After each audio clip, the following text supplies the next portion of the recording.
말씀은 누가복음 11장 1절부터 4절까지 말씀입니다. 예수께서 한 곳에서 기도하시고 마치심에 제자 중 하나가 여짜오되 주여요 하니 자기 제자들에게 기도를 가르치신 것과 같이 우리에게도 가르쳐 주옵소서. 예수께서 이르시되 너희는 기도할 때 이렇게 하라. 아버지의 이름이 거룩히 여김을 받으시오며 나라가 임하옵시며 우리에게 날마다 일용할 양식을 주시옵고 우리가 우리에게 죄 지은 사람을 용서하오니 우리 죄도 사하여 주시옵고 우리를 시험에 들게 하지 마시옵소서 하라. 아멘. 제가 아침에 여러분들에게 마태복음 1장에 대한 말씀을 잠깐 드렸습니다. 마태복음 1장에 나오는 다윗에 대해서 말씀을 드렸고요. 왜 14대로 연결되었는지에 대해서 말씀을 드렸습니다. 그런데 여러분들 마태복음 1장 6절부터 이렇게 14대가 이루어지고 있는 그 바벨론으로 사로잡혀 가기 전까지 11절까지 보면 14대입니다. 근데 정확하게 보면 14대가 아니고 15대죠. 15대입니다. 그런데 다윗, 우리야, 솔로몬 이런 식으로 쭉 치면 15대고 다윗을 빼면 14대입니다. 다윗을 뺄까요? 넣을까요? 여기에 대한 질문이 있을 수 있습니다. 자, 여러분 성경에서는 다윗이 솔로몬을 낳았다고 하지 않습니다. 누가 낳았다고 그럽니까? 우리야가 우리아의 아내, 즉 우리아가 낳았다라고 말하고 있는 거예요. 그럼 성경에서 말하고 있는 포커스는 뭘까요? 여러분들 우리 생각할 때는 다윗이 킹 오브 킹이고 다윗을 통해서 정말로 하나님의 나라가 이루어질 것을 나단 선지자를 통해서 이미 얘기했던 그 예언의 말씀이 이루어질 것을 기대하고 소망합니다. 그런데 마태복음 1장에 보면 예수님께서 말씀하고 있는 것은 인간적인 다윗 그가 없어져야 되고 오직 예수 그리스도 그분께서 나타나야 됨을 16절에 말씀하고 있는 모습, 마태복음 1장 16절에 나타나고 있는 모습을 볼 수 있습니다. 그래서 우리가 포커스하는 것은 인간 다윗이 아니라 인간 다윗의 왕위가 지속되는 것이 아니라 더 킹 오브 킹 하나님의 나라가 메시아의 나라가 바실레아 왕국이 예수 그리스도를 통하여서 이루어지고 그것이 완성되고 있다라는 것을 마태복음 1장을 통해서 보여주고 있는 그런 영적인 사실을 우리가 깨달아야 됩니다. 마태복음 1장에 보면 예수님께서 탄생했던 이제 그런 스토리가 나오고 있는 그런 모습들을 볼 수 있어요. 그죠? 그런데 마태복음 2장에는 무엇이 이루어지고 있냐면 예수님의 탄생과 또 예수님께서 애굽으로 가셨던 그런 이야기가 기록되어 있는 모습을 2장 13절 이하에 볼 수 있습니다. 그리고 다시 2장 19절 이하에 보면 예수님께서 출애굽하고 있는 모습을 볼 수 있죠. 그래서 예수님께서 출애굽을 하고 3장에는 마치 이스라엘 백성이 홍해를 건너듯이 건너는 이제 그런 세례를 받으시는 그런 모습, 요단강에서 세례 받으시는 모습이 나오고 있고요. 3장 후반부터 4장까지는 광야에서 이스라엘 백성이 시험을 당하듯이 예수님께서 광야에서 성령에 이끌려 시험 당하고 있는 그런 모습, 이것은 템프테이션이 아닌 테스트의 모습을 볼 수 있습니다. 자, 그래서 예수님께서 1장부터 4장에 나와 있는 이 마태복음 스토리를 보면 마치 출애굽했던 이스라엘 백성들이 애굽으로 갔다 또 애굽에서 출애굽했다가 광야를 지났다가 그래서 홍해를 건너서 광야를 지나는 그런 스토리의 모습을 볼 수 있습니다.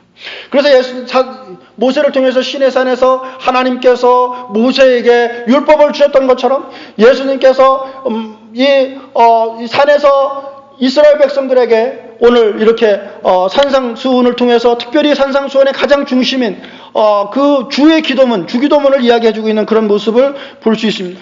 구약에서는 하나님께서 이스라엘 백성들에게 율법을 주셨을 때 그 율법을 신명기 27장 9절부터 26절 말씀에 보면은 모세가 레위 제사장들이 온 이스라엘에게 말하여 이르되 이스라엘아 잠잠하여 들으라. 오늘 내가 내 하나님 여호와의 백성이 되었으니 그런즉 내 하나님 여호와의 말씀을 청중하여 내가 오늘 내게 명령하는 그 명령과 규례를 행할지어다 라고 말합니다. 그러면서 레위 사람 제사장들을 통해서 하나님께서 이스라엘 백성이 듣도록 말씀을 하시는데 그것이 신명기 27장 9절 이하부터 26절에 나오는 내용입니다.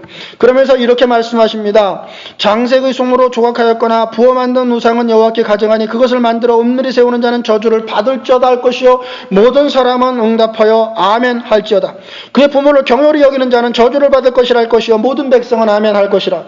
그의 이웃의 경제표를 옮기는 자는 저주를 받을 것이라 할 것이요 모든 백성은 아멘이라 할 것이라.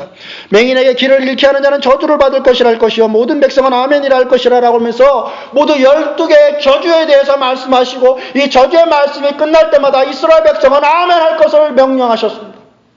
왜 12개일까요? 이스라엘 지파가 12지파잖아요. 그러니까 이스라엘 백성 너희들이 하나님의 말씀을 듣지 아니하면 너희들은 정령 저주를 받을 것이라 라고 말씀하고 있는 것입니다. 출애굽기 15장 말씀에 있는 것처럼 하나님께서 이스라엘과 언약을 맺으시고 너희가 내 말을 지키지 않고 내 말을 듣지 않는다면 너희들이 이 바쳐지니 재물처럼 너희들이 쪼개짐을 당할 것이다라고 말씀하셨습니다. 그리고 이스라엘 백성들에게 모세를 통하여 레위 제사장들을 통하여 오늘 말씀하시는 것은 너희들이 하나님의 말씀을 듣지 아니하면 너희가 저주를 받을 것임을 이야기하고 있는 모습을 볼 수 있습니다. 욥기서 31장 1절 말씀에 보면 내가 내 눈과 약속하였나니 어찌 처녀에게 주목하랴라고 말합니다. 여기서 내가 내 눈과 약속하였다라는 얘기는 개역 한글판에 보면 내가 내 눈과 언약하였나니 이렇게 나오고 있습니다. 언약이 무엇입니까? 그 언약대로 지키지 아니하면 바쳐진 재물처럼 너희 몸에 쪼개져 죽을 것이다라는 것입니다. 이스라엘 백성들에게 하나님께서 무엇이라고 말씀하십니까? 너희들이 하나님 말씀대로 순종하지 아니하면 너희가 정령 죽게 될 것이라고 말씀하고 있는 모습을 볼 수 있습니다. 그러면서 신명기 31장 19절 말씀 이하에 보면은 이스라엘 백성들에게 너희 자녀들에게 이것을 노래로 만들어 부를 것을 명령하고 있습니다. 신명기 31장 19절 말씀에 보면 그러므로 이제 너희는 이 노래를 써서 이스라엘 자손들에게 가르쳐 그들의 입으로 부르게 하여 이 노래로 나를 위하여 이스라엘 자손에게 증거가 되게 하라 라고 말합니다. 이스라엘 백성들에게 하나님께서 무엇이라고 말씀하고 있는 것입니까? 너희들은 죄인이다 라는 것입니다. 하나님을 떠난 너희들은 죄인이라는 것입니다. 여러분, 하나님을 떠난 인간은 죄인입니다. 로마서 1장 18절 말씀에도 하나님의 저주가 나오고 있는데 하나님의 말씀대로 순종하지 않겠다고 하는 사람은 하나님께서 let him go 두겠다고 말씀하셨습니다. 내버려 두겠다고 말씀합니다. 그럼 어떻게 됩니까? 인간은 죄 짓는 대로 갈 수밖에 없습니다. 그런데 오늘 마태복음 6장 말씀에 보면 5장, 6장, 7장이 산상수훈인데 그 가운데 가장 중심되는 신학, 가장 중심되는 교리, 가장 중심되는 메시지가 바로 주기도문인데 여기서 주기도문을 맺을 때의 모습은 구약 때 맺었던 모습과는 totally different한 모습을 보여주고 있습니다. 마태복음 5장에 보면 팔복의 이야기가 나오고 있습니다. Bless the people.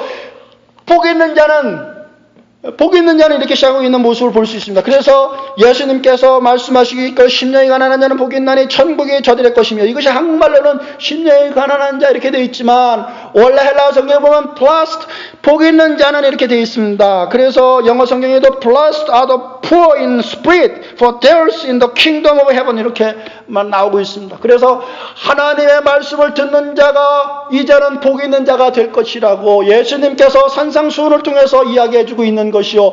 요한계시록 1장 말씀에도 하나님 말씀을 듣는 자와 그 말씀에 보는 자와 그 말씀을 지키는 자가 복이 있다라고 말씀하시고 있습니다.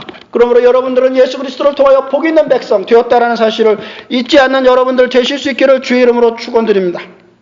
하나님은 우리의 하나님이십니다. 그 하나님이 우리를 지키시고 그 하나님이 우리를 보호하시며 그 하나님이 우리의 삶을 통해서 하나님의 영광을 드러내실 것입니다.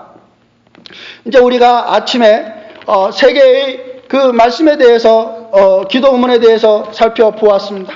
하늘에 계신 우리 아버지 애드레스라고 말씀하셨죠. 그 다음에 your petition or do petition이라고는 아버지 이름을 거룩하게 하시며 아버지의 나라가 오게 하시며 아버지 뜻이 하늘에서와 같이 땅에서도 이루어지기를 원하나이다 라는 말씀까지 저희들이 함께 상고해 보았습니다. 이제는 네 번째 말씀을 이제 살펴보도록 그렇게 하겠습니다. 네 번째는 뜻이 하늘에서와 같이 땅에서도 이루어지게 하소서 이렇게 말씀하십니다. 하나님의 뜻이 무엇일까요?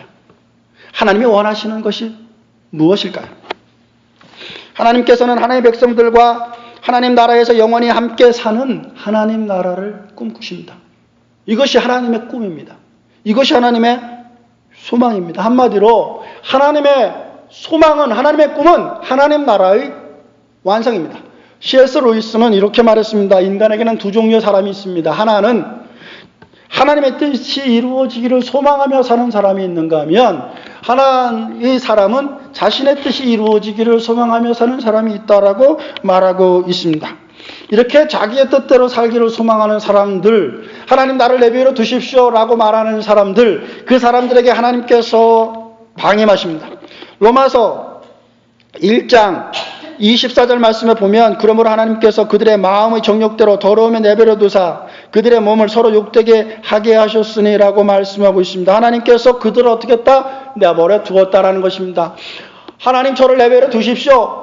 여러분 그래도 사랑하시는 하나님, 하나님의 사랑하는 백성은 절대로 하나님이 내버려 두지 않습니다. 하나님의 간섭은 여전합니다. 여러분 생각해 보십시오. 여러분들의 자녀가 나를 내버려 두세요 한다고 해서 그 부모가 그 자식을 내버려 두는 부모가 어디 있습니까? 부모는 그 자녀를 어떻게 해서라도 바른 사람이 되게 하기 위해서 잔소리를 하고 책망을 하고 꾸짖습니다. 왜냐하면 그래야 사람이 될 수 있기 때문입니다. 여러분 이 땅에 살면서 사람이 가장 힘든 꼴이 뭡니까? 그것은 사람이 사람 되는 것입니다. 그런데 사람이 사람 되는 것은 절대로 그 사람의 능력으로 되지 않습니다. 공자가 말하기를 내가 60이 돼서 철이 들었다 그러는데 택도 없는 소리입니다. 인간은 모두 죄인입니다. 공자가 60에 철이 들었다고요? 거짓말입니다. 인간은 100세가 돼도 철이 들 수가 없습니다. 그것이 인간입니다. 면벽 수양을 수십 년 한 스님들도 수양하고 나온 다음에 처음에 사람들 보면 화내고 짜증내고 소리 지르고 합니다. 왜? 인간이 아무리 수양을 한다고 해도 인간이 마음에 있는 죄까지 없애버릴 수는 없기 때문이죠. 죄의 경향성마저 없애버릴 수는 없기 때문입니다. 어둠의 사람이 어떻게 스스로 밝은 빛이 될 수가 있겠습니까? 될 수 없습니다. 로마서 1장 28절부터 32절까지 말씀해 보면 또한 그들이 마음에 하나님 두기를 싫어하며 하나님께서 그들을 그 상실한 마음대로 내버려 두사 합당하지 못한 일을 하게 하셨으니라고 말씀하셨습니다. 내버려 두니까 어떤 일을 합니까? 하나님에게 합당하지 못한 일을 한다는 겁니다. 인간이 인간으로서 살지 못한다는 것입니다. 여러분 하나님을 믿지 않는 인간보다 더 불쌍한 존재는 없습니다. 하나님을 믿지 않는 존재보다 더 두려운 존재는 없습니다. 그래서 로마서 1장 29절 말씀에 상실한 마음으로 내버려둔 사람들이 어떤 일들을 합니까? 곧 모든 불의, 추악, 탐욕, 악의가 가득한 자요, 시기, 살인, 분쟁, 사기, 악독이 가득한 자요, 수근수근하는 자요, 비방하는 자요, 하나님께 미워하는 자요, 능욕하는 자요, 교만한 자요, 자랑하는 자요, 악을 도모하는 자요, 무자비한 자라. 이것이 하나님을 떠난 사람들의 모습입니다. 자기네들은 빛처럼 살겠다고 횃불 들고 밤에 뒤지지만 밤의 사람이 횃불 가지고 어찌 삶을 살 수가 있겠습니까? 빛 대신 오직 아버지 하나님 그분만이 우리의 심령에 비칠 때 비로소 우리 눈이 밝아지는 것입니다. 그럴 때 우리는 하나님의 의의를 이루며 삶을 살아나갈 수 있는 힘을 성령으로부터 얻게 되는 것입니다. 그래서 우리가 노력하는 그 어떤 것들도 우리가 자랑할 수 없는 것은 내가 할 수 없기 때문이죠. 내 속에 있는 성령께서 그 일을 할 수 있도록 하나님의 율법을 하나님의 말씀을 지킬 수 있는 힘을 주시기 때문에 우리는 자랑할 것도 없는 것입니다. 자랑할 수도 없는 것입니다. 그것이 믿음의 사람의 태도입니다. 그들의 이 같은 일을 행하는 자는 사형에 해당한다고 하나님께서 정하심을 알고도 자기들만 행할 뿐 아니라 또한 그런 일을 행하는 자들을 옳다 하느니라 라고 말합니다. 어둠의 사람은 어둠의 일을 좋아합니다. 어둠의 사람은 하나님의 말씀을 듣지 않습니다. 어둠의 사람은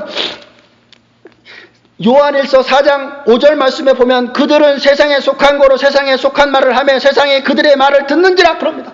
여러분 세상에 속한 사람들은 하나님의 말을 들으려 하지 않습니다. 빛이 세상에 왔으나 사람이 그 빛을 받아들이지 않았다고 요한복음 1장에 말씀하는 것, 그것이 우리의 삶의 모습입니다. 그러므로 하나님의 사람은 오직 하나님의 빛으로만 삶을 살아나가는 자들이 되어야 될 것입니다.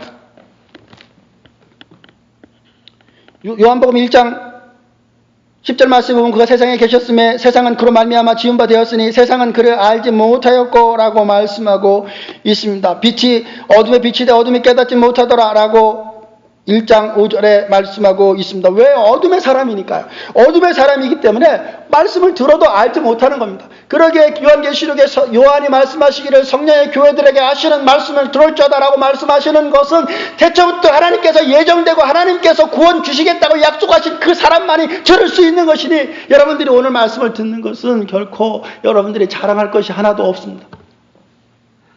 내가 노력한다고 온 게 아닙니다. 하나님께서 우리가 어찌할 수 없는 그런 하나님의 영을 주시기 때문에 하나님의 말씀을 듣고 싶어하는 마음으로 하나님께 예배하고 싶은 마음으로 우리가 예배에 오는 것입니다. 그래서 예배를 드림으로 진정한 예수 그리스도께서 우리를 위해서 돌아가셨다는 십자가 못 박혀 죽었다는 그 화목제물에 대한 그 감사와 기쁨을 누리게 되는 것입니다. 그런 일들이 날마다 우리의 삶 가운데 있게 되는 걸 아시고 깨달아 하시는 여러분들 되시기를 주의 이름으로 축원합니다. 여러분이 화목제물이 되었을 때 이 제사를 지내게 되면 어떻게 제사를 지내냐면 두 마리의 짐승을 가져옵니다. 그래서 한 마리는 그 모든 사람들 그 제물을 갖고 온 그 제물들에게 그 전가시킵니다. 그래서 그 제물을 죽입니다. 모든 사람이 죄를 지었으면 하나님의 영광에 이르지 못한다고 말씀하셨고 죄의 싹은 사망이라고 말씀했기 때문에 그 말씀에 따라서 모든 사람은 그 죄값을 대신해야 되는데 그것이 제물이 대신하는 겁니다. 그 죽어요. 그리고 또 한 마리는 어떻게 하냐면 그 죽은 그 동물의 피를 그에게 묻혀갖고 그리고 가게 만듭니다.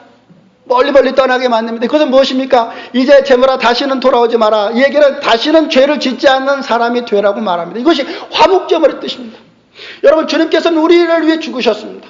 또 주님께서는 우리가 동의서에서 본 것처럼 죄에서 멀어진 인생을 살기를 원하고 있다라는 것입니다. 여러분, 우리 인간은 인간의 의지로, 인간의 뜻으로는 우리는 옳게 살 수가 없습니다. 어떤 사람이 그럽니다. 저 사람은 법 없이도 살 수 있다고. 법 없어 보세요. 못 삽니다. 못 삽니다. 인간은 절대로 잘 살게 되어 있지 않습니다. 악합니다. 성경에 말씀하시지 않습니까? 모든 사람이 죄를 범했다고 한 사람도 의로운 사람이 없다고 로마서 3장에 분명 말씀하고 있지 않습니까? 그래서 창세기 말씀에도 보면 모든 사람이 생각하는 그 모든 것이 다 죄악이라고, 모든 것이 다 거룩하지 않은 것이라고 말씀하고 있지 않습니까? 그래서 성경에 보면은 창세기에도 모든 사람이 생각하는 그 모든 것이 다 죄악뿐이라고 말씀하고 있고, 또 노아가 시험 받을 때에도 모든 사람이 계획하는 그 모든 것들이 죄악된 것이라고 말씀하고 있고, 또 노아의 홍수 이후에도 모든 사람이 생각하는 그 모든 것들이 죄악뿐이었다라고 말씀하고 있지 않습니까? 그렇습니다. 인간은 절대로 거룩하게 삶을 살아나가도록 만들어 있지 않습니다. 창세기 8장 21절 말씀 보십시오. 이는 사람이 마음이 계획하는 바가 어려서부터 악함이라고 말씀하고 있습니다. 창세기 6장 5절 말씀에도 보십시오. 창세기 6장 5절 말씀에도 말씀하시기를 여호와께서 사람이 죄악이 세상의 완악함과 그의 마음으로 생각하는 모든 것이 항상 악할 뿐임을 보시고라고 말씀했습니다. 그것뿐입니까? 시편 51편 5절 말씀에도 다윗은 무엇이라고 고백합니까? 내가 죄악 중에 잉태했다고 말하고 있지 않습니까? 인간은 모두 죄악입니다. 거룩하다고요? 턱없는 말씀입니다. 하나님 없이 살 수 있다고요? 턱없습니다. 율법 없이, 법 없이 살 수 있다고요? 거짓말입니다. 인간은 오직 하나님의 뜻대로 살 때만이 행복한 자가 될 수 있고 하나님 뜻대로 살 때만이 비로소 의로운 삶을 살 수 있습니다. 그래서 주님께서 겟세마네 동산에서 기도하실 때 무엇이라고 기도하셨습니까? 아버지 하나님이여 이 잔을 내게서 옮기시옵소서. 그러나 내 뜻대로 마옵시고 누구의 뜻대로? 아버지의 뜻대로 되기를 원하나이다. 왜요? 아버지의 뜻대로 살아야, 하나님의 뜻대로 살아야 되기 때문입니다. 그래야 우리가 빛 안에서 삶을 살아나갈 수 있기 때문입니다. 이것이 그리스도인이 기도해야 될 기도의 모형을 주님께서 겟세마네 동산에서 우리에게 보여주는 것입니다. 내 뜻이 이루어지기를 기도하면 안 됩니다. 내 뜻이 이루어지기를 기도하면 유용합니다. 하나님의 뜻이 이루어지기를 기도하는 것, 그것이 그리스도인이 해야 될 기도의 모범인 것입니다. 예수님은 죽기까지 하나님께 순종했습니다. 그 순종을 위해서 우리가 순종을 하셨기에 그 순종으로 말미암아 우리가 구원받은 것입니다. 그래서 예수님의 순종이 우리의 순종이 되어야 됩니다. 하나님의 뜻을 위해서라면 이 땅에서의 삶의 부귀와 권세와 영화를 내려놓겠다는 그런 소망을 가지는 자들이 그리스도인인 것입니다. 그리스도인은 오직 하나님 한 분만으로 만족하다고 고백하는 자들입니다. 여러분, 하나님의 나라는 이미 이 땅에 임했습니다. 그리고 반드시 임할 것입니다. 그리고 하나님의 뜻도 이미 이루어졌습니다. 그리고 반드시 이루어질 것입니다.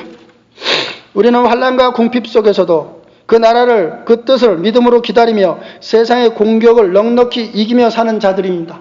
여러분, 인생을 살다 보면 죄로 인해서 하나님께서 사람 막대기와 인생 채찍을 갈 때도 있지만 때에 따라서는 욥처럼 의인이지만 고난을 당할 때가 있습니다. 특별히 그리스도인으로 이 땅을 삶을 살아나가게 되면 고난이 있을 수밖에 없습니다.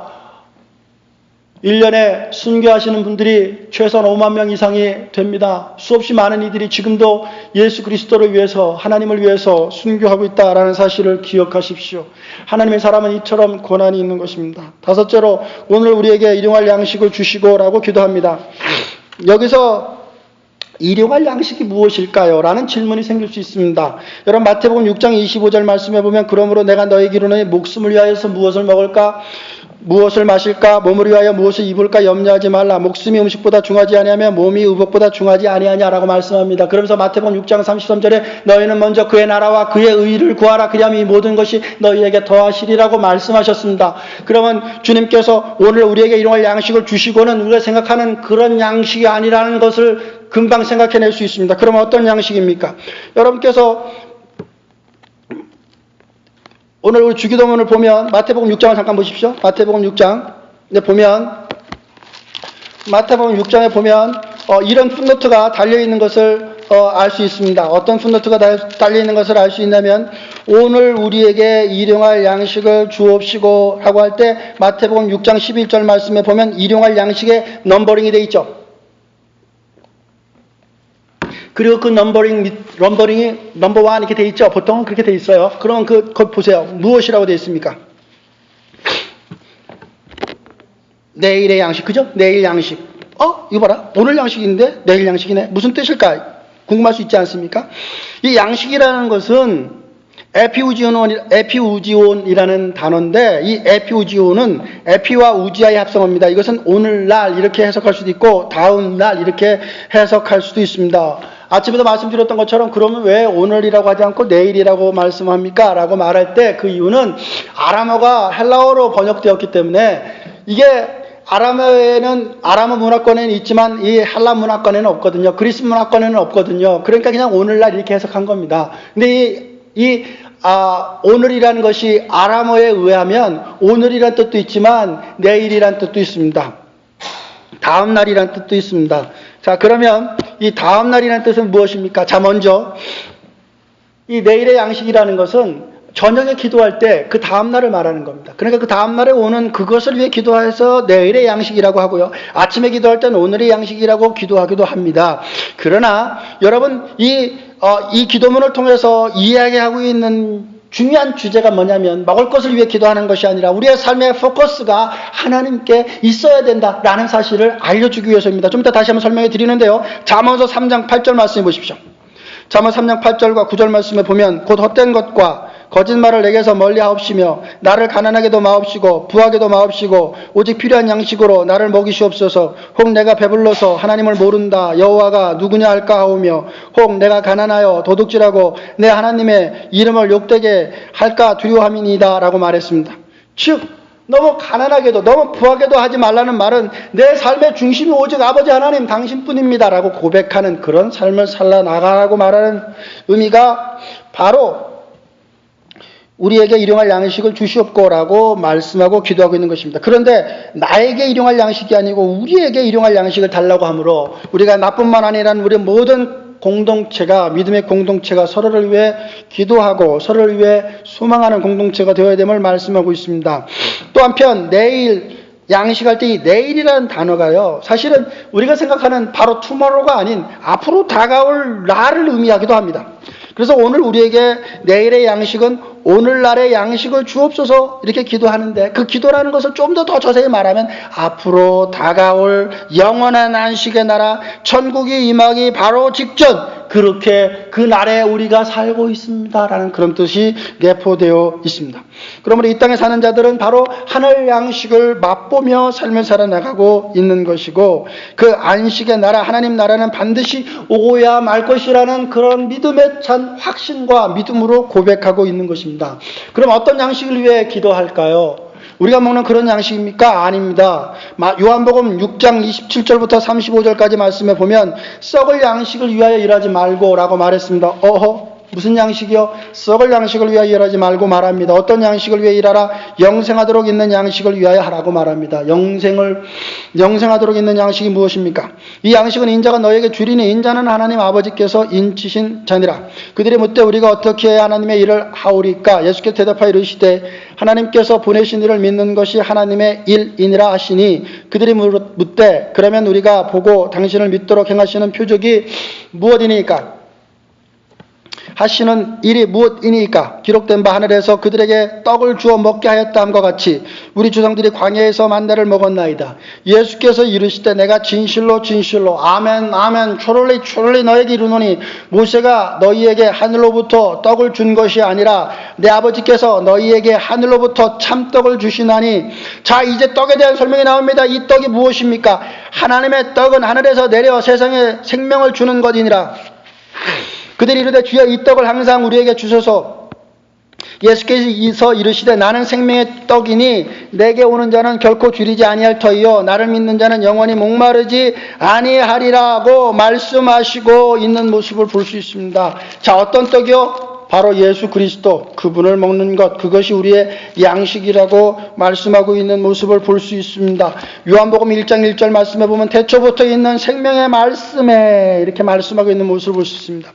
자, 주님께서는 태초부터 있는 생명의 말씀이요. 주님은 태초부터 있는 떡입니다. 그것이 무엇입니까? 생명의 떡입니다. 이것은 출애굽기에서 하나님께서 모세에게 말씀하셨던 바로 그겁니다. 나는 하나님이다라는 것입니다. 나는 생명의 떡이라는 것은 에고 에이미, 나는 생명의 떡이다라는 것입니다. 요한복음에는 모두 7번에 걸쳐서 예수님께서 자신이 하나님인 것을 말씀하시는데 나는 생명의 빛이다, 나는 양의 문이다, 양의 울이다, 나는 양의 목자다, 여러 가지를 이야기하시는데 그 중에 가장 먼저 하시는 말씀이 나는 생명의 떡이다라는 것입니다. 가장 중요한 것입니다. 우리는 생각하기를 우리에게 일용할 양식을 주옵소서는 우리가 날마다 먹는 것을 위하여 기도하기를 소망하는 것이라고 생각을 했는데 주님께서 우리에게 말씀하고 있는 것은 너희들이 정말로 소망하고 정말로 기도해야 되는 것은 마태복음 6장 33절 말씀처럼 너희는 먼저 그의 나라와 그의 의를 구하는 것이라는 것입니다. 주님께서 오늘 이렇게 우리에게 말씀하시면서 나는 생명의 떡이라고 말씀하고 있는 것입니다. 수가성가 여인을 기억하십니까? 예수님께서 수가성가 여인에게 만납니다. 그러면서 물을 달라고 그럽니다. 그러면서 대화를 나누죠. 그때 여인이 말합니다. 주님, 당신은 유대인인데 어찌하여 나에게 물을 달라고 합니까? 유대인들과 이방인은 절대로 말을 섞지 않습니다. 사마리아 사람은 상종을 하지 않습니다. 여인과는 절대로 네버에버 돈톡합니다. 말하지 않아요. 그런데 예수님께서 유대인인데 신기하게 사마리아 사람에게 말하는데 신기하게 여자에게 말하는 겁니다. 그래서 말하기를 물그릇에 물을 달랍니다. 여러분, 유대인들은 말만 섞지 않는 것이 아니라 절대로 같이 겸상을 하지 않아요. 같이 밥을 먹지 않습니다. 절대로 국을 같이 나누지 않아요. 물을 같이 나누지 않아요. 그릇을 같이 나누지 않습니다. 그런데 그릇을 나누자는 겁니다. Why? 주님께서 하고자 하는 말이 있어요. 네가 주는 물을 먹는 자는 영원히 목마르거니와 내가 주는 물을 먹는 자는 영원히 목마르지 아니하리니 라고 말씀하십니다. 그러자 이 여인이 말합니다. 주님, 그것을 내게 주옵소서.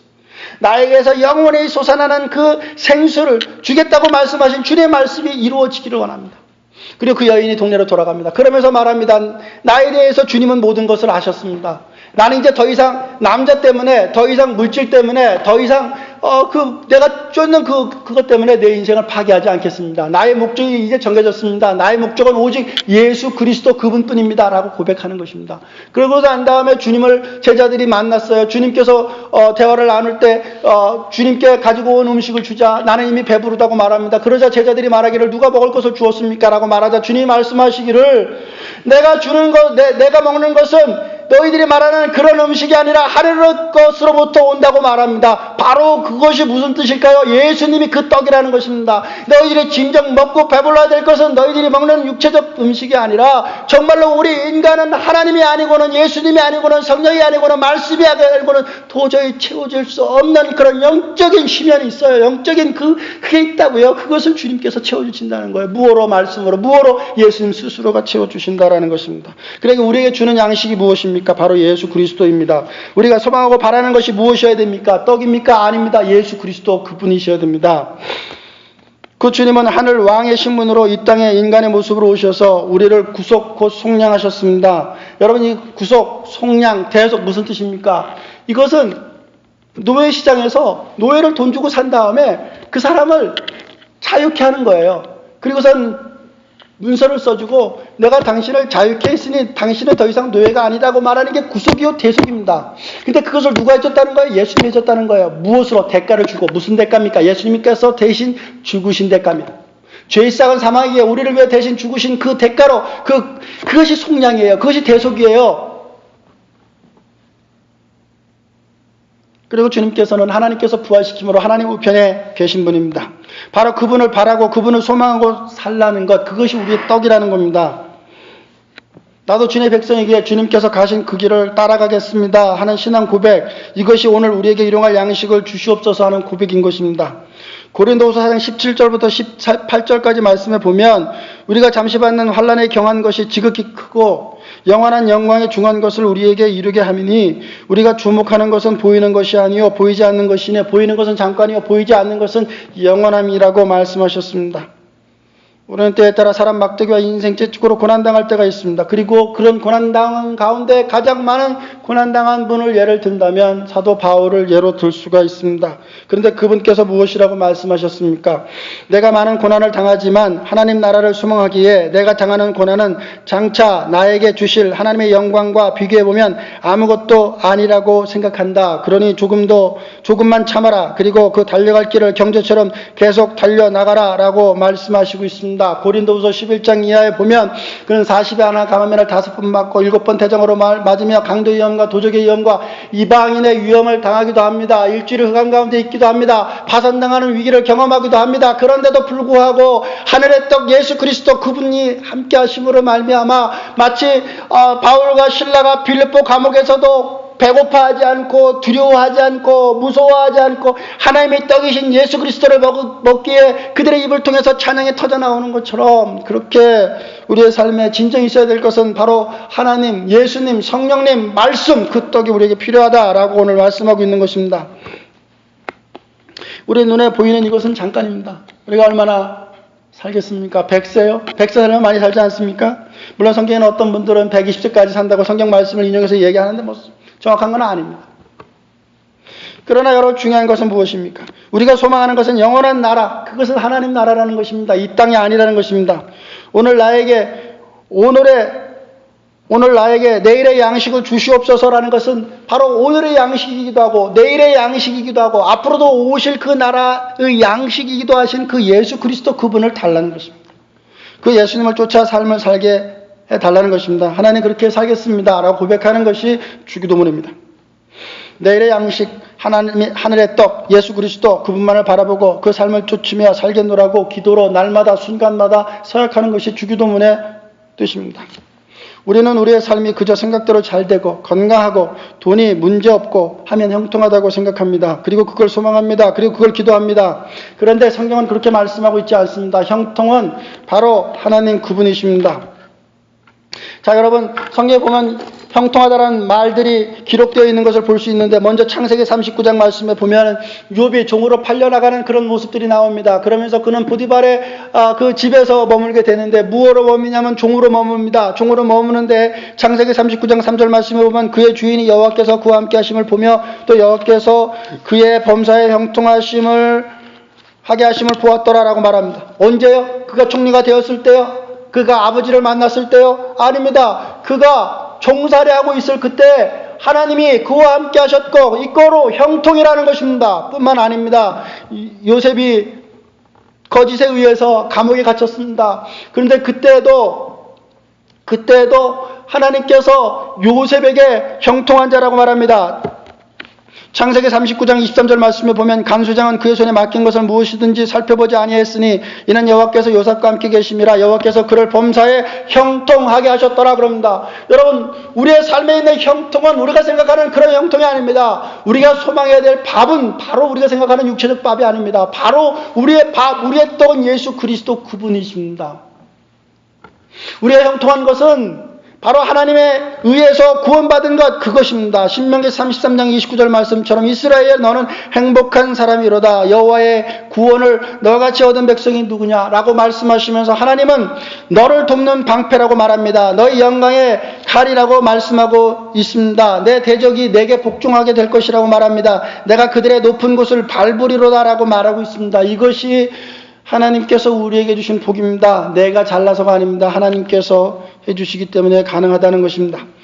여섯 번째로 우리가 잘못한 사람을 용서해 준 것 같이 우리 죄를 용서하여 주시옵소서 그럽니다. 여기서 말하는 죄, 이것은 복수입니다. 여러분 영어 성경에 보면은 더 정확하게 나와 있는 것을 볼 수 있는데 Forgive us our debts 하고 복수로 나와 있는 것을 볼 수 있어요. 죄들이 뭐라고요? 빚이라는 겁니다. 어떤 빚이요? 여러분 먼저 우리가 잘못한 사람을 용서해 준 것 같이 우리의 죄를 용서해 주시고, 이 말은 이미 피니시 됐다는 뜻입니다. 용서되었다는 뜻입니다. 앞으로 용서될 것이라는 뜻이 아닙니다. 이미 주님을 통해서 용서되었다라는 것입니다. 그래서 제대로 해석하면 하나님 우리의 죄들을 용서해 주시옵소서, 그와 동시에 우리도 우리에게 죄 지은 자들을 용서하겠나이다 라고 말합니다. 여러분 말할 때, 이렇게 말할 때 여러분들이 뭔가 질문할 게 있어요. 먼저 주기도문 우리가 읽은 거 마태복음 6장 계속 읽어보면 6장 14절 15절 말씀에 보면 너희가 사람의 잘못을 용서하면 너희 하늘 아버지께서도 너희 잘못을 용서하시려니와 너희가 사람의 잘못을 용서하지 아니하면 너희 아버지께서도 너희 잘못을 용서하지 아니하시리라 라고 말하고 있고요. 동일한 문장이 마태복음 18장 35절에도 보면 너희가 각각 마음으로 형제를 용서하지 아니하면 너희 하늘 아버지께서도 너희에게 이와 같이 하시리라 라고 말씀하고 있습니다. 자, 여기서 우리가 죄라는 것을 질문을 할 수가 있습니다. 죄라는 단어, 이것이 무엇입니까? 이것은 하나님 앞에 서면 우리가 하나님의 용서가 필요한 죄인이다라는 사실을 깨닫게 된다라는 것입니다. 죄는 하나님과 성도의 관계가 틀어지는 관계를 만듭니다. 하나님께 대해 도전하는 것, 그것이 죄입니다. 내 인생에 내가 주인이 되는 것, 하나님을 내려놓는 것, 그것이 죄입니다. 죄라는 것은 표적을 잃어버리는 것을 말합니다. 내가 곧 길이요 진리요 생명이라 했는데 그 길을 놓쳐버리는 것을 말합니다. 또한 표적을 맞추지 못하는 것을 말합니다. 하마로티아라고 그러는데 목표를 향해서 나가지 않고 옆으로 삐져나가는 것, 그것이 죄라는 것입니다. 둘째로는 범법이 죄입니다. 셋째로는 바르지 못한 것, 옳지 못한 것이 죄입니다. 넷째로는 위반이 죄입니다. 죄를, 법을 어기는 것을 말합니다. 다섯 번째는 사악을 죄라고 말합니다. 사악이란 본래 악하고 그 자체가 나쁜 것, 이것이 죄입니다. 여섯째로 계명을 범하는 것, 이것이 요한일서 3장 4절 말씀에 보면 죄라고 말씀하고 있습니다. 이에 비해 구원은 하나님께 대한 화해입니다. 하나님께서 우리를 위한 화목제물을 예수 그리스도를 통해서 우리에게 허락해 주셨기 때문입니다. 자, 여러분이 생각할 때 이 죄라는 것이 오늘 이 주기도문만 읽으면 내가 저 사람을 용서해 줄 수 있는 것처럼 이렇게 생각을 합니다. 그래서 하나님 께서 나를 용서해 주실 수 있겠지라고 생각합니다. 그런데 그것은 잘못 해석한 거예요. 이것은 먼저 하나님께서 우리의 죄를 용서해 주셨다는 것을 깨닫는 것이 먼저입니다. 자, 그러면 하나님께서 우리의 죄를 죄를 용서해 주시는 것이, 그것이 부채인데, 그것이 죄인데, 마태복음 18장 21절 말씀부터 35절까지 말씀해 보면 1만 달란트와 100달러는 빚진 자의 비유를 여러분 아시죠? 그죠? 왕에게 1만 달란트 빚을 탕감받은 자가 있었습니다. 당시 갈릴리와 베레아 지역에 1년에 로마에 세금을 내는 그 텍스가 얼마냐면 200달란트입니다.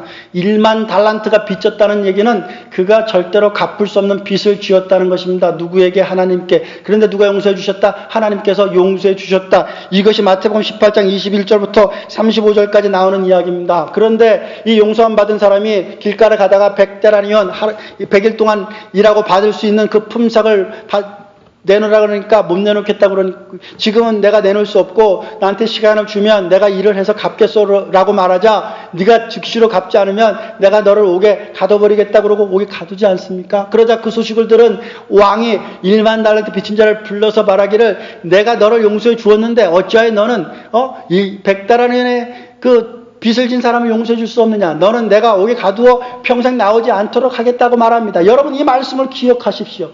하나님께서 우리가 영원히 갚을 수 없는 그 죄값, 예수님께서 우리를 위하여 십자가에 죽으심으로 갚아주셨습니다. 그 예수님께서 죽으신 그 값을 누가 페이백할 수 있습니까? 여러분들 중에 누가 예수님의 그 생명을 페이백할 수 있습니까? 여러분이 가지고 있는 것을 다 주면 그러면 그 죄값을 갚은 건가요?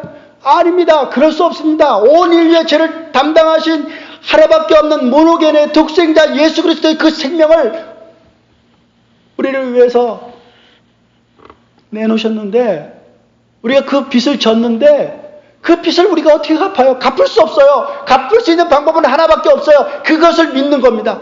그것을 받아들이는 겁니다. 하나님, 나는 죄인입니다. 그러나 나를 위해서 죽으신 예수 그리스도 당신을 믿습니다 하고 받아들일 때 가능한 거예요. 그것 이외에는 없어요.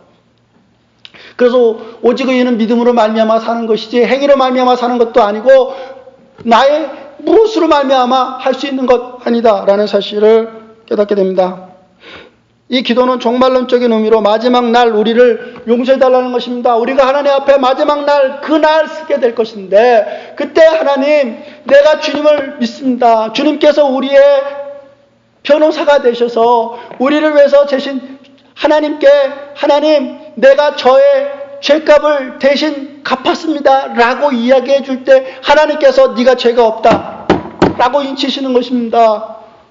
사탄은 어떡합니까? 로마서 8장에 보면은 사탄은 고소하는 자잖아요. 우리를 고소합니다. 여러분, 사탄이 고소하면 그 고소 앞에서 어느 누구도 고개를 들 수가 없어요. 사탄은 여러분들이 생각하는 것보다 훨씬 지혜롭습니다.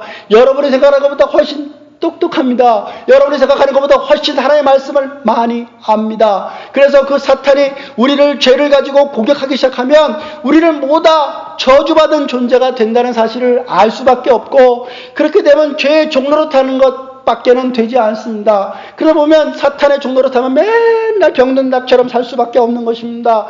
그래서 맨날 옛날이요 하면서 사는 것입니다. 그러나 그 옛날을 끊어주신 것입니다. 그 죄를 끊어주신 것입니다. 그래서 우리의 용서는 바로 하나님께서 우리를 용서해 주신 그 용서에 기초한 것입니다. 하나님께서 우리를 용서해 주셨다는 그 용서를 깨닫는 그 순간 우리는 감사하고, 그 용서를 깨닫는 순간 우리가 누구를 용서하지 못할 수 있는 자가 있겠습니까? 우리는 이미 하나님께 용서받았습니다. 그리고 그 용서를 받은 자들은 다른 이들을 용서하도록 부름받았습니다. 또 예수님께서 우리를 용서해 주셨기에 예수님이 용서해 주신 그 용서, 그 힘으로 우리도 다른 이들을 용서할 수가 있는 것입니다. 나는 용서할 수 없습니다. 입을 악문다고 용서가 됩니까? 마음을 다 잡는다고 용서가 됩니까? 안 됩니다. 어떻게 용서가 됩니까?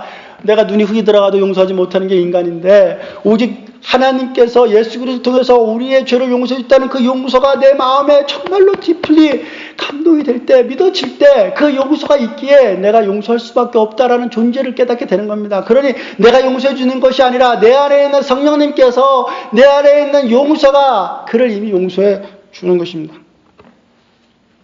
그래서 주님께 감사하고 그분의 삶을 쫓아 이 땅에서 실제로 이웃을 용서해가며 사는 것입니다. 주님께서 우리를 용서해 주셨기에 다른 사람을 용서할 수 있는 자격이 생긴 것입니다. 하늘에 계신 우리 아버지 하면서 우리는 형제와 자매가 됩니다. 이름을 거룩하게 하시며 하나님의 거룩을 담기를 소망하는 자들이 됩니다. 나라가 오게 하시며 기도하면서 그 나라의 통치신 하나님께 순종하며 살겠다고 서약하게 됩니다. 오늘 우리에게 일용할 양식을 주시고 기도하면서 생명의 떡이신 주님을 모시고 사는 삶을 살겠다고 고백하는 것입니다. 우리가 우리에게 잘못한 사람을 용서해 준 것 같이 우리 죄를 용서해 주옵소서 기도하면서 하나님 앞에서 용서받은 그 용서로 다른 이들을 용서하는 삶을 살겠다고 순종하는 삶을 사는 것, 그것입니다. 그렇게 하면서 점도 없고 흠도 없는 천국 백성 수준으로 성화되어 가는 것을 소망하는 것, 그것이 우리가 주기도문입니다. 주기도문을 하면서 하나님께 주기도문을 올릴 때마다 이런 언약을 주신 주님을 찬양하고 그 용서하심을 확신하고 감사하고 그런 복을 받은 그리스도인으로서의 삶을 신실하게 살아나갈 것을 하나님 앞에 언약하는 것입니다. 우리는 종말을 살아가는 내일을 기다리는 그리스도인입니다. 그래서 우리는 이 땅의 양식이 아니라 하늘의 양식인 예수 그리스도 생명의 떡, 그분을 먹고 살아가는 것입니다. 이 땅의 것으로 사는 것이 아니라 하늘이 주시는 양식으로 살아가는 것, 그것이 그리스도인입니다. 그런데 우리는 거꾸로 생각합니다. 하나님께서 우리에게 이 땅에서 떡을 주시기에 그 떡을 먹고 사는 거라고 생각합니다. 그러기에 자꾸 문제가 발생하는 것입니다. 그 떡은 아니라는 겁니다. 하늘의 떡 예수 그리스도, 그것을 우리가 먹어야 된다는 것입니다. 그런 양식으로 만족하면서 살게 우리가 이웃을 마음으로부터 용서할 수 있고, 질투하거나 시기하거나 경쟁하거나 미워하지 않고 참으로 용서할 수 있는 자가 그리스도인이 되는 것입니다. 하나님의 나라가 올 것을 확신하고 그 나라를 기다리는 백성으로서의 모습을 갖추며 살아가는 것입니다. 내일의 양식인 그리스도로 만족하기에 이 세상과 그 어느 것도 비교할 수 없고 바꿀 수 없는 것이라는 사실을 알기에 사소한 것 때문에 목숨 걸지 않는 사람 되는 것입니다. 남을 정죄하지도 미워하지도 않는 삶을 살아나가게 되는 것, 그것이 주기도문을 고백하는 그리스도인의 모습입니다. 일곱째로 우리를 시험에 빠지지 않게 하시고 악에서 구하소서 합니다. 이게 헬라어로는 단어가 하나밖에 없어요. 보통은 헬라어는 여러 가지 단어들이 자세하게 있는데 쉽게 이 시험에 대해서만큼은 헬라어가 그렇게 완벽하게 나누어져 있지 않습니다. 그래서 이 헬라어의 시험이라는 것은 테스트라는 의미가 있고 템프테이션이라는 의미가 있습니다. 똑같이 페이라조라는 헬라어입니다. 나쁜 의미로는 사탄이 유혹하는 것을 템프테이션이라고 합니다. 이것은 하나님이 유혹하는 게 아니고 하나님이 시험하는 게 아니고 유혹은 사탄이 하는 겁니다. 갈라디아서 6장 1절 말씀에 보면 형제들아 사람이 무슨 범죄한 일이 드러나거든 신령한 너희는 온유한 심령으로 그러한 자를 바로잡고 너 자신을 살펴보아 너도 시험을 받을까 두려워하라. 여기서 말하는 시험은 유혹받을까 두려워하라는 것입니다. 누구로부터? 사탄으로부터. 계시록 2장 10절 말씀에 보면 너는 장차 받을 고난을 두려워하지 말라. 볼지어다 마귀가 장차 너희 가운데서 몇 사람을 옥에 던져 시험을 받게 하리니. 이것도 템프테이션이에요. 누가 시험해요? 마귀가 시험해요. 하나님은 시험하지 않습니다. 너희가 10일 동안 환난을 받으리라. 내가 죽도록 충성하라. 그리하면 내가 생명의 면류관을 내게 주리라고 말씀합니다. 야고보서 1장 13절부터 15절까지 말씀에도 보면 사람이 시험 받을 때 여기서 말하는 시험은 템프테이션입니다. 내가 하나님께 시험 받는데 여기서 말하는 시험은 테스트예요. 테스트. 아니 템핑 똑같은 템프테이션입니다. 하나님께 유혹받는다고 하지 말지니 하나님은 악에게 시험받지도 아니하시고 친히 아무도 시험하지 아니하시니라. 여기서 말하는 시험은 다 사탄이 한다는 겁니다. 오직 각 사람이 시험을 받는 것은 템프드, 즉 유혹받는 것은 자기 욕심에 끌려 미혹 때문에 자기 욕심에 잉태한 즉 죄를 낳고 죄가 장성한 즉 사망을 낳느니라. 누가 유혹이요? 유혹이 뭐예요? 사탄이 주는 거예요. 그게 뭡니까? 템프테이션입니다. 하나님이 준다고요? 아닙니다. 사탄이 주는 겁니다. 그러나 하나님이 주는 시험도 있어요. 그것은 테스트입니다. 아쉽게도 페이라조라고 똑같은 단어로 묘사를 해요. 그래서 한국말에 이 똑같이 시험이라고 번역해 놓았기 때문에 사람들이 컨퓨즈한 겁니다. 요한복음 6장 6절 말씀을 보면 이렇게 말씀하시면 친히 어떻게 하실지를 아시고 빌립을 시험하시고자 하심이라. 여기서 말하는 것도 페이라조, 똑같은 페이라조예요. 그런데 여기서 말하는 것은 영어로 보면 테스트입니다. 테스트. 영어 성경에는 템프테이션과 테스트를 구별해 놓습니다. 그런데 한국말 성경은 아쉽게도 그것을 구별해 놓고 있지 않고 그냥 똑같이 시험이라고 표현하고 있습니다. 고린도서 10장 13절 말씀에 보면 사람이 감당할 시험 밖에는 여기서 말하는 시험은 테스트입니다. 하나님이 시험하는 겁니다. 너희가 당할 것이 없나. 욥을 보십시오. 욥이 정말로 고난 가운데 있었지만 어떡합니까? 오직 하나님 믿고사 너희가 감당치 못할 시험 테스트 당함을 허락지 아니하시고 당할 쯤에 피할 길을 내사 너희로 능히 감당하게 하시느니라고 말씀하시는 것처럼 욥기 42장 말씀에 보면 욥이 하나님에 의해서 테스트를 이기고 축복받는 모습을 볼 수 있습니다. 하나님의 사람을 시험할 때는 사랑을 근거로 하나님께서 하십니다. 하나님이 사랑하시기에 시험합니다. 그러나 여러분 욥을 유혹한 것은 사탄이고 욥의 유혹은 시험은 사탄이 한 것이지 하나님이 한 것은 아닙니다. 단지 그것을 사탄의 그 유혹을 이기게 하시는 그 힘을 하나님께서 주셨다라는 그런 말씀입니다. 하나님께서 아브라함을 끊임없이 테스트합니다. 그래서 결국에 믿음의 사람이 되게 합니다. 그래서 모리아산에서 내가 내 사랑하는 독자 이삭이라고 말하는 그 이삭을 바칠 수 있는 자가 됩니다. 창세기 21장 1절 말씀에 보면 그 이후에 하나님이 아브라함을 시험하사, 여기서 말하는 시험은 이 헬라어 이 페이라조하고 히브리어는 나사인데 이 페이라조하고 나사는 같은 뜻입니다. 여기서는 테스트입니다. 아브라함을 시험하시는 거죠. 그를 부르실 때 아브라함 하시니 그가 부르되 내가 여기 있나이다. 하나님이 부르실 때는 무엇 하려고? 테스트하려고. 출애굽기 16장 4절 말씀에도 여호와께서 모세에게 이르시되 보라 내가 너희를 위하여 하늘에서 양식을 비같이 내리리니 백성이 나가서 일용할 것을 날마다 거둘 것이라. 이같이 하여 그들이 내 율법을 준행하나 아니하나 내가 시험, 나사, 테스트입니다. 한다고 말씀하고 있습니다. 신명기 8장 2절 말씀에도 내 하나님 여호와께서 이 40년 동안에 내게 광야길을 걷게 하신 것을 기억하라. 이는 너를 낮추사 너를 어떻게 하사 시험하사 나사 테스트입니다. 내 마음이 어떠한지 유혹하는 게 아닙니다. 그 명령을 지키는지 아니 지키는지 알려하라 합니다. 하고 말하고 있고요. 신명기 8장 16절 말씀에도 내 조상들도 알지 못하는 만나를 광야에서 내게 먹이셨나니 이는 다 너를 낮추시며 너를 시험하사 나사 테스트죠. 마침내 내게 복을 주려 하심이라. 그러니까 하나님의 테스트는 뭡니까? 종국에는 욥의 고백처럼 정금처럼 나오게 하는 것입니다. 하나님의 테스트는 무엇입니까? 그러면서 좀 더 주의 율례를 기억하는 것입니다. 주의 말씀을 소망하는 것입니다. 테스트를 통해서 그리스도인이 되는 것입니다. 테스트를 통해서 모세가 온유한 자가 된 것처럼 온유한 자가 되는 것입니다. 악에서 구하소서 이야기는 사탄의 시험으로부터 우리를 구원하소서 이런 뜻입니다. 하나님의 시험으로부터 우리를 구원하소서가 아닙니다. 하나님은 우리를 시험하세요. 근데 여기서 악에서 구하소서 이 말은 악의 유혹으로부터 우리를 구원해달라고 말하는 것입니다. 인간 이후로 아담은 죄인입니다. 아담의 자손들은 모두 죄인입니다. 생각하는 모든 것은 악합니다. 하나님 없이 살 수 있다는 사람은 그래서 무엇을 얻을 수 있는지를 먼저 생각해 보아야 합니다. 하나님이 그대로 두셨을 때 결과를 생각해 보아야 됩니다. 그러나 종말에는 하나님께서 사람들을 그냥 내버려 두실 거예요. 지금은 아직 구원의 종말의 때가 아니기에 하나님께서 우리를 간섭하고 우리를 붙잡아 두어서 우리가 미약하나마 하나님의 사람으로 살아나가지만 마지막 때에 하나님께서는 사람들을 다 내버려 둘 거예요. 지금은 하나님께서 지키시니까 전쟁이 일어나도 멈추고 자연재해가 일어나도 적당하게 멈추고 이렇지만 마지막 때 그 전쟁은 끝이 없을 것이고 그 지진은 끝이 없을 것이고 하나님의 아마겟돈 전쟁을 통해서 수없이 많은 사탄 역사들이 나타나게 될 것입니다. 로마서 1장 28절 말씀처럼 그들을 상실한 마음대로 내버려 두게 되면 아까 읽었던 것처럼 인간이 할 수 있는 것이 무엇입니까? 불의, 추악, 탐욕, 악의, 시기, 살인, 분쟁, 사기, 악독, 수근수근, 비방하고 미워하고 능력하고 교만하고 자랑하고 악을 도모하고 부모를 거역하고 우매하고 배약하고 무정하고 무자비한 자가 되고 말 뿐입니다. 하나님을 떠난 인간은 온전히 삶을 살 수 없습니다. 법을 지킬 수도 없습니다. 오직 성령이 우리 가운데 임할 때 우리는 그 법을 지키고 싶은 마음이 생깁니다. 그래서 하나님의 법을 지키는 것을 기뻐함으로 지킬 수 있는 것입니다. 왜? 하나님의 성령이 우리 안에 거하시기 때문에 그 일이 가능한 것이죠. 그러기에 우리의 선함도 우리의 그 하나님께 영광 돌리겠다는 그 모든 것도 사실은 내가 잘나서가 아니라는 것입니다. 하나님이 우리에게 주시는 은혜요, 하나님이 우리에게 주시는 성령의 복으로 말미암은 것이라는 사실을 깨닫게 되기에 하나님, 나는 하나님 앞에 무익한 종입니다. 나는 단순히 내가 해야 될 것을 했을 뿐입니다 라고 고백하는 자가 될 것입니다.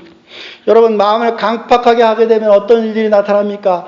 출애굽기에 보면 바로가 나오죠. 이 바로를 잘 보십시오. 하나님께서 바로를 어떻게 합니까? 마음을 강팍하게 합니다. 10가지 재앙을 내리죠. 발해의 재앙, 이의 재앙, 물이 피로 변하는 재앙, 수없이 많은 재앙을 하죠. 그리고 난 다음에 어떤 재앙을 합니까? 마지막에 장자의 재앙까지 합니다. 여러분, 장자의 재앙까지 해서 6월절을 지내죠. 그래서 문설주의 피를 예수 그리스도의 십자가를 믿는 자들은 패스오버, 그래서 6월이라고 그러죠. 패스오버 하죠. 그런데 그리고 나면 바로가 어떻게 됩니까? 멈춰야 됩니다. 멈춥니까? 안 멈춥니까? 안 멈춥니다. 하나님께서 출애굽기 14장 4절 말씀에 보면 내가 바로의 마음을 완악하게 한즉, 여러분, 바로가 마음이 완악하게 됐어요. 하나님께서 내버려 두었단 말이에요, 바로를. 그래서 어떡합니까? 바로가 자기의 군대를 이끌고 이스라엘을 쫓아옵니다. 자기 앞에 홍해가 갈라집니다. 이스라엘 백성이 그 길을 지나갑니다. 그럼 바로가 어떻게 됩니까? 바로 멈춰야 됩니다. 그런데 하나님의 영이 떠난 사람 어떻게 됩니까? 죽을 줄 모르고 거기로 뛰어 들어오는 것입니다. 그래서 결국에는 홍해에서 몰살되어 버려서 로마는 제국의 꿈을 이루지도 못한 채 세계에서 없어져 버리고 맙니다. 한 사람의 죄악으로 말미암아 온 인류가 그 악의 세대가 되었던 것처럼 이 바로로 말미암아 로마는 그 대단한 그 군인들이 모두 다 몰살해버리고 맙니다. 이것이 바로 죄의 힘입니다.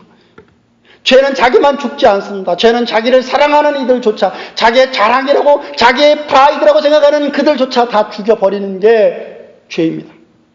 가룟 유다는 어떻습니까? 요한복음 13장 2절 말씀과 요한복음 13장 27절 말씀해 보십시오. 사탄이 가룟 유다의 마음에 들어갑니다. 그래서 가룟 유다의 마음에 들어가서 어떡합니까? 예수님을 팝니다. 이것이 죄입니다. 이런 유혹에 들지 않게 해달라고 하나님께 기도해야 되는데 가룟 유다는 그렇게 하지 않았습니다. 요한복음 13장 2절 말씀을 잠깐 보시길 바랍니다. 요한복음 13장 2절 말씀에 보면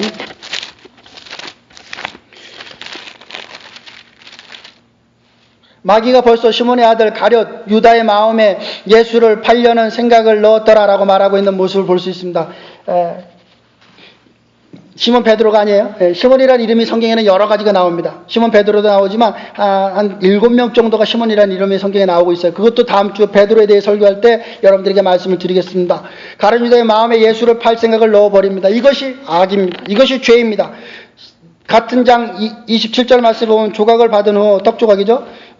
곧 그 사탄이 그 속에 들어간지라. 사탄이 들어갔어요. 사탄이 들어가자 무엇을 합니까? 예수님을 파는 일을 합니다. 여러분, 내 생각대로 산다고요? 말대로 되지 않습니다. 에스겔서 38장 말씀에 보면 죄인들의 최후가 나오고 있습니다. 에스겔서 38장 1절부터 6절까지 말씀에 보면 여호와의 말씀이 내게 임하여 이르시되 인자야 너는 마곡 땅에 있는 로스와 메섹과 두바랑 곧 고객에로 얼굴을 향하고 그에게 예언하여 이르기를 주 여호와께서 이같이 말씀하시기를 로스와 메섹과 두바랑 고가 내가 너를 대적하여 하나님께서 그를 대적합니다. 그러면서 4절 말씀에 너를 돌이켜 갈고리로 내 아가리를 깨고 너의 말과 기마병 곧 내 온 군대를 끌어내버릴 것이다 라고 말씀하고 있는 모습을 볼 수 있습니다. 이것이 하나님의 심판입니다. 계속해서 15절부터 말씀해 보면은 내가 내 고국 땅 북쪽 끝에서 많은 백성 곧 다 말을 탄 큰 무리와 능한 군대와 함께 오되 구름이 땅을 덮은 같이 내 백성 이스라엘을 치러 올 것이다 라고 말하고 있는 모습을 볼 수 있어요. 6절 말씀에도 모든 때 곧 많은 백성의 무리를 너와 함께 끌어낼 것이다. 그리고 17절 말씀에도 내가 너를 끌어낼 것이다. 그리고 그들을 치게 하리라. 그날에 고기 이스라엘 땅에 치러 오면 내 노여움이 내 얼굴에 나타나리라. 주 여호와의 말씀이라고 말합니다. 마지막 때 어떤 일이 일어날 것임을 이야기하고 있는 모습을 볼 수 있습니다. 마지막 때 하나님의 노여움이 나타날 것입니다. 그런 모든 민족들은 심판받을 것입니다. 그러나 지금은 일어나지 않습니다. 왜냐하면 아직까지 저주 가운데 긍휼을 잃지 않는 하나님의 자비 때문입니다. 구속사가 아직 끝나지 않았기 때문입니다. 그러나 그날 끝이 날 것입니다. 그러나 그날에 오기 전까지 많은 사람들은 그리스도인들은 환난을 당할 것입니다. 요한계시록 20장 1절부터 3절까지 말씀에 보면 또 내가 보면 천사가 무적의 열쇠와 큰 쇠사슬을 그의 손에 가지고 하늘로부터 내려와서 용을 잡으니 곧 옛뱀이요 마귀요 사탄이라 잡아서 1000년 동안 결박하여 무적행에 던져 넣고 잠그고 그 위에 인동하여 1000년이 타도록 다시는 만국을 미혹하지 못하게 하였는데 그 후에는 반드시 잠깐 노일이라 말합니다. 노임받은 사탄이 이 땅에서 무엇을 하겠습니까? 닥치는 대로 죽일 것입니다. 닥치는 대로 인간을 죽일 것입니다. 그러게 요한계시록 14장 2절 말씀에 보면 성도의 인내가 여기 있나니 그들은 하나님의 계명과 예수에 대한 믿음을 지키는 자라고 말씀하고 있습니다. 그날 성도의 인내가 있을 때만이 바로 이 사탄의 이 학대로부터 이겨낼 수 있음을 말씀하고 있습니다. 우리를 시험에 빠지지 않게 하시고 악에서 구하소서라는 기도는 하나님 저는 어떻게 저 멸망받을 무리에 속하지 않게 된 것입니까? 거기에 대해서 감사하는 기도를 한 것입니다. 지금 이 마지막 전쟁 아마겟돈으로 향하는 마지막 시간이라는 것을 깨달아 알고 사탄의 편으로 가지 않도록 기도하는 것, 그것이 주기도문입니다. 나라와 권능과 영광이 영원히 아버지의 것입니다. 이건 성령의 마지막 송, 삼위일체에 대한 성부와 성자와 성령에 대한 말씀입니다. 성부의 창조와 섭리는 우리에게 양식을 공급해 줍니다. 성자 예수님의 속죄는 우리의 용서를 확보해 줍니다. 부회사 성령이신 성령의 내주하시는 능력은 우리의 안전과 승리를 보장해 줍니다. 하나님의 나라는 왕으로서 다스릴 하나님의 나라를 의미합니다. 그 나라를 유지하시고 하나님의 백성들에게 선한 약속들을 성취시킬 권세와 거기에 수반되는 모든 영광이 다 하나님께 속해 있음을 말씀하고 있습니다. 주기도문의 목적이 무엇입니까? The Kingdom of God, 바실레아 왕국입니다. 주기도문은 하나님 나라에 관한 것입니다. 우리의 기도 응답은 예수 그리스도로 말미암지 않고는 마지막 전쟁, 아마겟돈 전쟁, 사탄의 편에 서서 결국 하나님의 얼굴을 보고 망할 수밖에 없는 자가 된다는 것을 매일매일 깨달으라는 것입니다. 그러므로 내 삶 속에 예수님의 도우심이 날마다 함께함으로 예수님의 성품으로 변해지기를 매일매일 기도하라는 것입니다. 주기도문은 하나님의 나라, 그 나라가 도래할 것을 확신하고 소망하는 것입니다.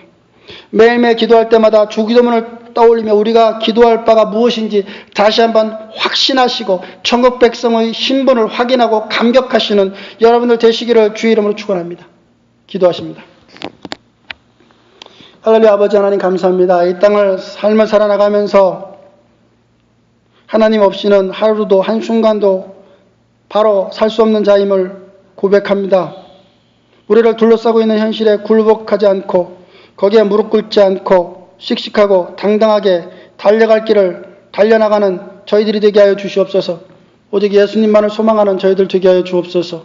예수님만으로 만족하는 저희들 되게 하여 주옵소서. 예수님 이름으로 감사하며 기도했습니다. 아멘.